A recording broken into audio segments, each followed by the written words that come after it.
Jill Reynolds, inspiring hope, health, and healing in 2021 with tips on hope, health, and healing and finding hope in your day. Joining me tonight is my amazing friend Lotus Richey from the Washington, D.C. area.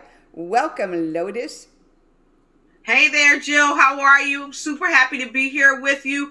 I can't wait to dive into these tips on hope, health, and healing. Let's go. Well, first, we want to tell a little bit. Lotus is this amazing woman, and she ignites the world with her different shows that she also offers. Just tell us a little bit, Lotus, before we jump in on tips, a little bit about you and your new show and the other shows you do. All right. Well, thank you so much for asking. I am the CEO of Lotus Richey Coaching and Consulting, also Lotus Richey Ignites. And I am a show host of the Lotus Richey Ignite show, news you can use, as well as Bring Who You Are. So Bring Who You Are will be jumping back into a new season very soon. And so each week we bring fascinating people that we interview, such as yourself, along with stars, celebrities, non-celebrities, but most importantly, we bring people information around the globe that is important, that inspires, and that empowers them to ignite and take flight in every area of their life. And like I always say, I bring inspiration to every nation. Why? Because I can, and you can too. And that's what I always tell folks. So that's just a little bit about me. And then as far as my company, of course, Jill, you know we do everything social media. If you need a website, landing page, video, whatever you need social media, you're at the right place at the right time. We can take care of that at Lotus Richey Ignites. So I think that kind of sums everything up. And nice. I can attest that Lotus definitely ignites. She definitely ignites. So I can attest to that. So we are launching this tonight because Braveheart Workshops is proud to announce our first live conference of 2021. And we are getting out there in the Ozark Mountains with fresh air in the beauty of lakes and nature and having an amazing conference with 18 to 20 speakers that will each share a story of how that journey and their life from their childhood to now till today have led them into discovering hope, health, and healing within their own lives. And so we thought before the conference we'd start doing weekly shows and start talking about tips on how to find hope, health, and healing before the conference. So when you get there, your transformation will begin working even before you walk in the door. So that's kind of what our hope is, right, Lotus? Yes, it is. So I recorded a video just a couple of days ago and just posted it on my page, my Facebook pages and LinkedIn. I just posted it so you could watch that in detail. And it's called Balance in Life. And so I'd love to talk about that even further tonight because with so many things that we're doing today with busyness and perfectionism and working from home and trying to juggle so many things, it's so important, I think, Lotus, to have balance in our lives. Yes. What do you think? Yeah, I totally agree because without the balance, everything kind of goes awry. You know, being healthy, being emotionally, mentally, and physically, as well as spiritually healthy, is key components to staying, to, I should say, really being around a lot longer. Yep. You know, and really having a better quality of life. So hope, health, and healing is really amazing. And being in balance with all three is powerful keys for longevity and the quality of life. So yeah.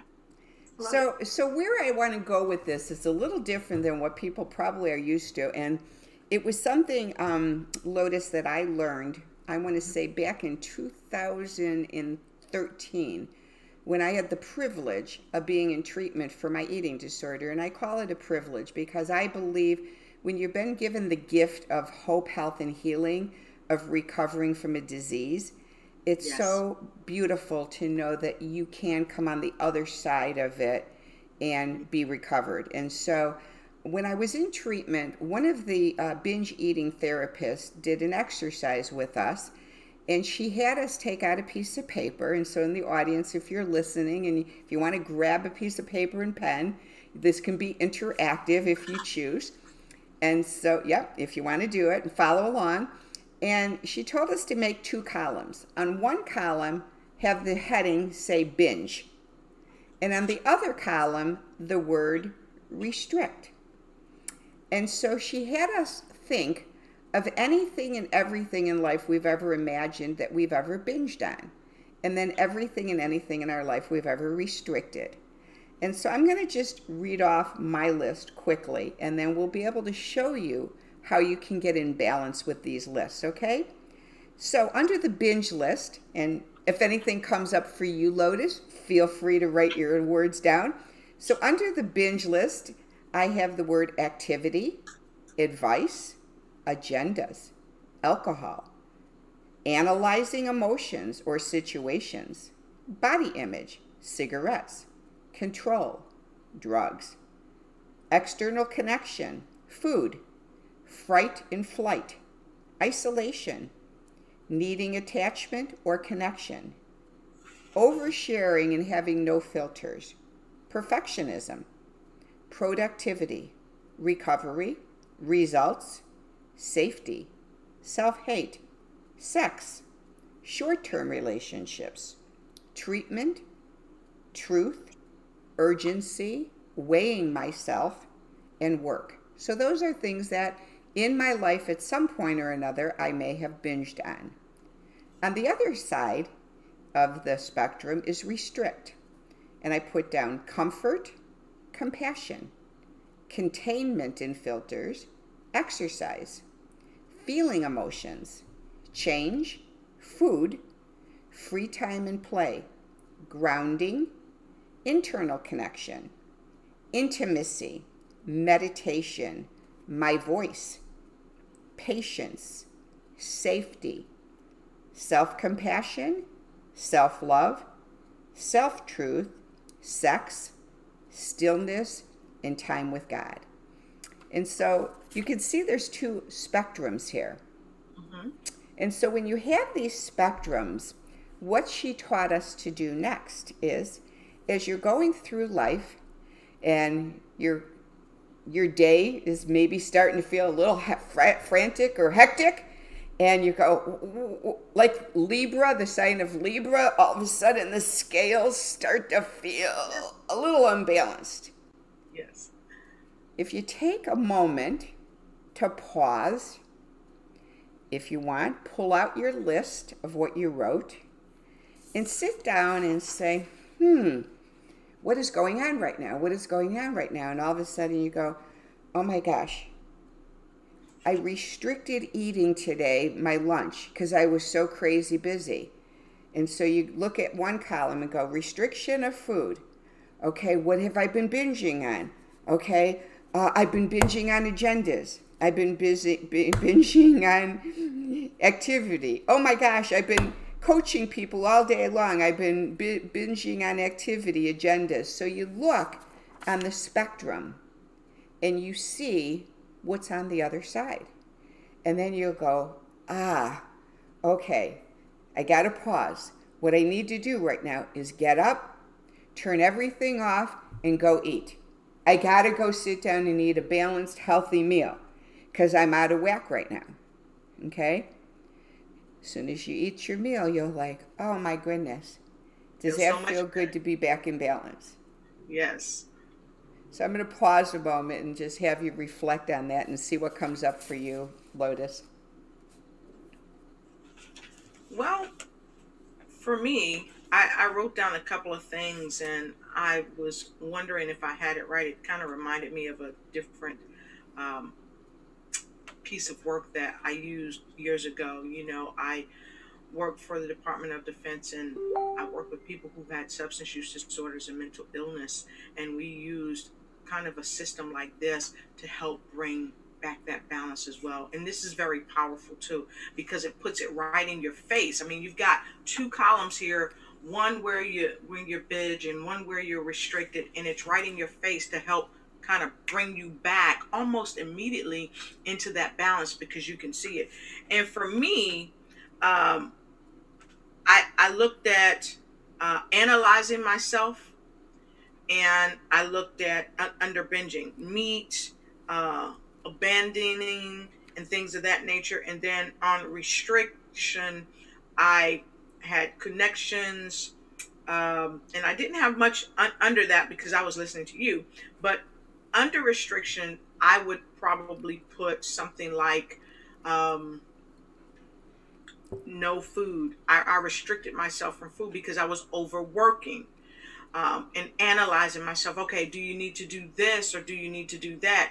So it really puts the mirror up in front of my face. And speaking of mirrors, of course, I work with a mirror because we always need to look at our own reflection in the mirror. And what I found just by looking at this, when I analyze myself too much and I think about connections, it's like, am I pulling myself away from connections because I'm so busy analyzing myself that I don't give myself the opportunity to just connect? Just connect and not be so self-judgmental. And I think a lot of us, especially entrepreneurs, and especially women, I'm going to say this, especially women, because we're always trying to say, oh, let me make sure my lipstick's right, or let me make sure my hair is right, let me make sure my nails is right, because I'm going to be on this show, or I'm going to be hanging out with these folks, and I've got to be so picture perfect, when really, most of the time, people just love you for you, and they want you to show up as your authentic self. And I think with this, this hope, health, and healing, we're going to really help people to understand that it's very healthy to just show up as your authentic self and not analyze yourself so much, so that you can make the connections that really matter. And after all, people that really want to be connected and close to you, they will accept you just as you are. Well, now, they may tell you a little bit about yourself. They'll accept you as you are. Yeah, and thank you for sharing that. And part of Braveheart Workshop's theme this last year and a half is, and I have my own podcast show called The Connection Show. And what I've really come to really embrace, Lotus, has been this thing about with connection, how imperative it is to pause and connect the dots in our lives. Mm-hmm. Because when we connect the dots, we can start to see patterns in story. And when we see that connection from story, say of childhood or teenage years or adulthood, and then we bring it to the present and we can see where the patterns in the story lies, that's where the true healing begins. I have a saying that says, look for the similarities in others instead of the differences. And so as I transition here and help people see this, in this list, if you really take the time, Lotus, to really write your list when we're done here tonight, you're going to find probably 20 things under binge and 20 things under restrict. Because when we really assess things, for me being someone who's recovered and recovering from an eating disorder, one of the things they taught us, which is a real big thing that a lot of us do, especially now that we're going from spring into summer, is getting on the scale and weighing ourselves. Okay? Oh, yeah. And so, in treatment, they taught us that scales are for fish, not for humans. And so we really don't need a scale to come to the essence of our self-worth, because the scale is only a number. And when we obsess over that number, we already know. Yes. What our body is, because either our pants are tight, loose, or comfortable.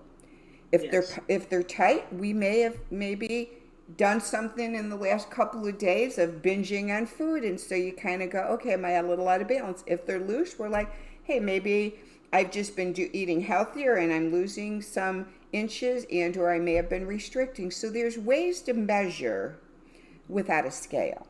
And so if you're binging on a scale right now and weighing yourself, Are you restricting grounding? Are you restricting self-compassion and self-love? Are you restricting something that your mind is falling into body image issues so much that it's very difficult now to connect? And so again, connecting the dots leads to balance in your life. And if I may add this too, I thought about this as you were talking, when you were asking the question, are you, if people really are coming away from that self-love, my question is, you as the viewer, and even you and I, we can think about this as well. Are we moving closer to self-judgment when we're so busy on that scale? When we're so busy looking at all these fad diets and all these shapely bodies, and we're comparing ourselves to them? Or are we doing self-loathing, which is really counterproductive to have the true hope, health, and healing that we want? And I think a lot of times we get so focused on what we see on television as the standard for being beautiful or for being handsome, and we begin to judge ourselves by that rather than to say, hey, my body feels good, I feel great, and I am happy, comfortable, and pleased with the me that I am, the I am. And so I think what you said earlier really wakes us up in the mind of consciousness of why, first of all, are you being self-loathing? And then the other caveat to that is, are you loving yourself? And if not, maybe you can utilize this to get back into balance, back to that self-love. And one of my friends talks about homeostasis all the time. Hillary Gooden, she talks about bringing yourself back to homeostasis. I think that's a way where we just go right back to ourselves, go inward. My friend Akeem, he was on my show last night, and we talked about tapping our creative. And that's a way that we tap our creative, is just go inward. And the more we go inward, the more healthier we become if we love ourselves on a cellular level, devoid of judging ourselves. So yeah, that it just, this is what all of that you said earlier made me think of. So thanks, Jill. Yeah, and I want to, and because we're coming to a hard close, I want to end on one other thing, because I know, again, I know people weighing themselves is really prominent right now. Right. I know that busyness and activity is really prominent right now. So I'm going to go to the last one and again, audience, I'm only sharing with you what I experience in my own life. I couldn't share this with you. There's a thing called transference. I could not see in you something that's not in me. So if I'm sharing with you today, I just want you all to know these are the areas in my life I have struggled with and at times still struggle with. So I am not living in this world of complete balance. I'm telling you that right now. I'd be lying if I told you that. And so I'm a very honest person. So this is my last one. That is the one that I really still, and I've done a lot of therapy and a lot of work on. And I really have to go into mindfulness with this next one, because this is my imbalanced one. Is so when I binge on TV shows, because we have every TV show in the world on TiVo. So when I binge on TV and sit down to watch TV, within 10 minutes of watching TV is when my the restriction of emotions, feeling emotions, starts to come up. I'm sitting there watching TVs, and I'm restricting my emotions because I'm focusing on the TV show. I'm not totally in self. And so all of a sudden, within 10, 15 minutes, I want to jump up and go get the snacks. And I use the word snacks because it can start with more than one. It can start with a really nice clementine orange, and then it might be an apple with peanut butter, and then it may be popcorn. And so I know it sounds crazy, but I don't usually go to the cookies and I just like, and I had to do a lot of therapy on this. And so again, folks out there, connect the dots. What is making you need to get up and go get the snacks? What is it about sitting down to watch TV makes you want to get up and go get the snacks? Well, for me, it turned out it was because I was a latchkey child growing up. And we were left at home at night all alone. And so from the time we got out of school until bedtime when we tucked ourselves in, it was up to us to make our own meals, and we would go in the kitchen, make our meals, and sit down in front of the TV and watch TV and eat our dinner or eat whatever. So we got out of the habit after my parents divorced of sitting down at the mealtime as a connected family. And now we were a disconnected family sitting down watching TV to stay disconnected. And so for me, when I'm binging on TV, restricting myself from connecting with my husband or others and just out of self, then I go back. So it's like a whirlwind. So I binge on TV, I restrict emotions and connection, and then I want to start binging on snacks. And it's a whirlwind. And so the whole time I'm sitting there watching TV, I can honestly tell you, I have no idea what the TV show is about because I'm like back and forth. And I'm constantly asking my husband every 10 minutes, what just happened? And he goes, are you watching the same show as me? Because I'm like, no, I'm not present. I'm not present. And so this is one that, if any of you guys can relate to this, give me a comment because maybe I'm not the only crazy one out there. So I'd love to see comments. Does anyone relate to anything me and Lotus are talking about today? Are we the only crazy ones in the world? You like that, Lotus? Yes, I love it. And I think we have a lot in common with people all over the world because many people have those binge times. I know I myself have had binge times, and where you really are isolating yourself. I know that is true for me because I could go a whole weekend and not make one call, not talk to one person, and just totally isolate, and I'm healthy now, and I'm happy rather. Now, sometimes it's healthy because you've got to replenish yourself, but sometimes it's not, especially if you dip over into some type of depression or you're not addressing some things that need to be addressed, and you're kind of escaping away into that isolation. So yeah. And there goes the imbalance. If we're not careful, we can really tip the scales, and before you know it, we're really off in left field, if you will, and we're not being as healthy as we should really be, because we do need that human connection as well. Whether it's on the phone or physical or what have you. So that's our tips on hope, health, and healing today. Balance in life, binge and restrict. And we hope that this has helped you and given you some things to ponder on. And again, please comment in the comment section so that I guess because I don't want to feel alone out there that I'm the only one that goes through this stuff. Tell me that you at least can relate to something we've talked about tonight. So thanks so much, Lotus. I know that your day's been really, really, really busy. I appreciate you coming on. And everyone, please go to braveheartworkshops.com and register today for the Hope, Health, and Healing Conference in Branson, Missouri, August 20th to 22nd. The tickets are only $84 for a 3-day event, and Lotus is going to be the master of ceremonies. So you get to meet Lotus, which is a special bonus while you're in Branson. So thanks again, Lotus.